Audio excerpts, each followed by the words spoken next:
All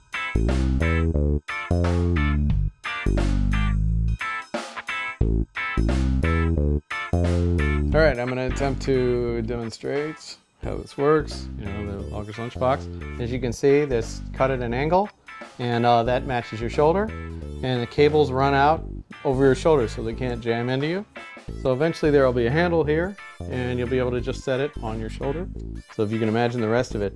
The handle is an extension of the camera body. You don't have to go anywhere.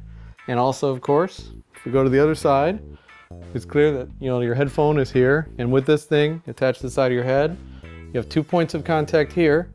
Your third point of contact is the camera, so if you just imagine my hand being down here where the handle will be when we're done. Then we have yaw control, you know, when we turn, tilt, everything is under control. So you can get a nice solid shot because you don't need your other hand. Your hand is free to do things like focus, which is kind of important. Headphone monitoring is built in. So that's what that is. So it's up to you if you want to use a follow focus or something, or you have a follow focus person or anything, that's fine. You could put handles on here if you wanted to, but it's made to be mirroring some of the advances of the ENG system where you don't have to, you know, you can run around with it. It's extremely stable, and it has those 3 points of contact. Notice that my hand where the handle will be near the center of gravity. It's tight in. One other important thing is right now, this will be adjustable. You'll be able to position this, and the rail sections coming out the front. That's kind of important because if you reset the camera, you don't have to reset your matte box and your follow focus and whatever accessories you have. You don't have to reset 3 things.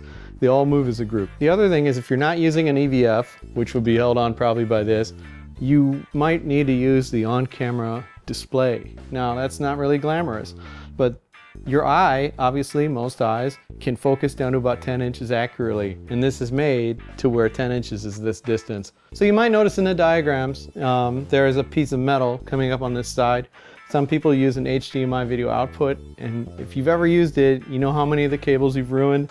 It's a very delicate and bizarre standard. So there is a U-shape or L-shaped piece that the cable locks into, and it protects it. There's also some accessory hole stuff here. You can actually put a display right onto that arm. The rails will be positioned 60 millimeters from the center of the lens on a 5D. This is a T2i, but you get the idea. That's the standard positioning, so all of your RE stuff and everything will fit on there, and it'll probably line up reasonably well. So I should mention something about the controls. Right now there are just 3 controls here. That's not the way it is. This section is a solid enclosed piece, and it has a bunch of holes drilled in it. Right here is where the knobs are going to be. So if you're operating the camera, you'll be able to actually just kind of, with your fingers, control the volume. And if you can imagine these knobs here, and they'll be protected from your hands because they'll be recessed facing outward in here. The handlebar's above the eye line, so if you can look and see 180 degrees. So if you're facing this way and shooting, you can still see if there's any obstacles or anything crazy going on. So you can actually run with it and have a 180 degree horizontal angle of view, because the handlebar is we made sure to place it out of the way. All the switches, I mean, we've already mentioned this a bunch of times, but all the switches and pots are connected directly to the stainless steel surface. They're not connected to the circuit board, so they pass the hammer test, which is a really fun thing that no one should ever do or have to. If we go on to the other side, right here, these are the input selectors. You can see that we're getting power for phantom power right now anyway. These things also are very rugged. They can get smashed into. They're not going to turn on their own. They have a very solid motion. And all they do is select, you know, line level, mic level, or mic level with phantom power. And those are the only 3 selections. So basically you turn the knob until you get a good signal. So I should talk a little bit about the paddle. It doesn't quite look like this anymore. You can see early on it was down here.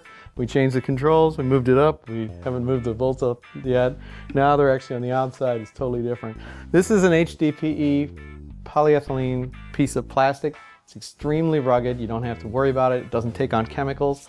Just like the foam we're using for the pads, it's a closed cell, kind of fungus-proof material that'll last a long time. This paddle actually allows you to attach wireless in a hurry with one hand. So I have an ENG wireless right now, and you're going to put it on. You put it on. So that's how it works. Then you plug it in, and I am going to actually set it up so you can get to the menus while it's on there. And that's the same thing with the other side. So you can plug 2 wireless in, and the antennas are oriented vertically, so you get the best chance, because this is not a diversity system.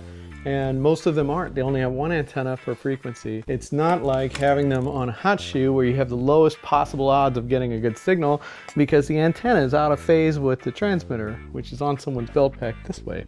I mean, it's kind of worth noting. You know, you don't have to worry about it, you know, falling off or anything. It's not going anywhere. So that's about it, you know, looks like this.